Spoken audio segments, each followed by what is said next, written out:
মানুষের জীবনের চেয়ে বড় কিছু আর এর থেকে আর বড় কিছু হতে পারে।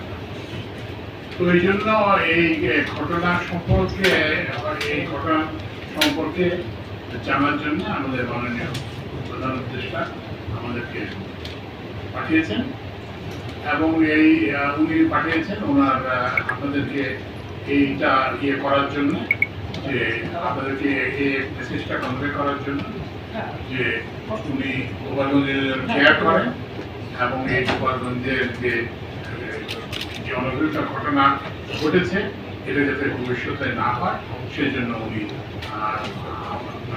তার প্রশাসনকে সম্পূর্ণভাবে নির্দেশ দেন। আজকে যে আমরা এসেছি একটা প্রাথমিক তথ্য সংগ্রহ করা যায়, এটা কিন্তু না, এখানে আমরা কিন্তু এই ঘটনা গভীরে সরকার জানে, কারণ এটা থেকে আমাদের ভবিষ্যৎ যেন শিক্ষা গ্রহণ করতে হবে, কারণ এটা তো আরেকবার হতে দেয় না, এটা যাতে আরেকবার যাতে না হয় সেই জন্য আমাদের শিক্ষা দিতে হবে। তো এই জন্য সরকার সিদ্ধান্ত নিয়েছে একটা বিচার বিভাগীয় তদন্ত কমিশন, যেটা নিরপেক্ষ তদন্ত কমিশন গঠন করা হবে একজন বিচারপতির নেতৃত্বে, এবং সেখানে শুধুমাত্র সরকারি কর্মকর্তারা থাকবে না, সেখানে সুশীল সমাজের প্রতিনিধিরা থাকবে। তো এইটা করতে হয়ে যাবে এক দুই দিনের মধ্যে। তারা কিন্তু যেটা বললাম যে তদন্ত কমিশন, তারা পুরো জিনিসটা তদন্ত করবেন, আমরা কিন্তু তদন্ত করতে আসি।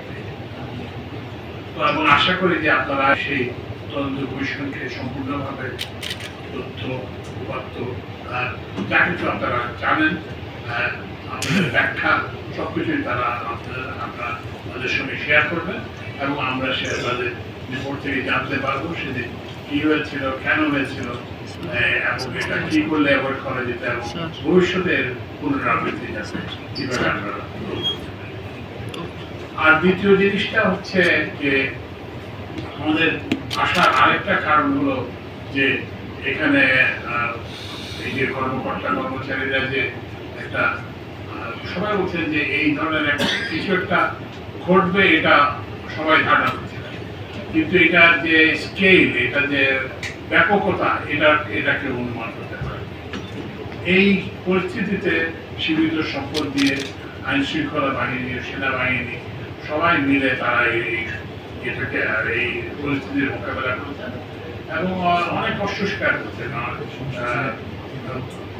আইন শৃঙ্খলা বাহিনীর সদস্যরা, সেনাবাহিনীর সদস্যরা নিজেরা আহত হয়েছেন, সাংবাদিকরা আহত হয়েছেন, তারপরে হচ্ছে যে তারা না খেয়েছিলেন, নানান রকম প্রতিকূলতা সত্ত্বেও, নানান রকম ঝুঁকি সত্ত্বেও তারা দায়িত্ব পালন করেছেন। আমরা তাদেরকে অভিনন্দন জানাতে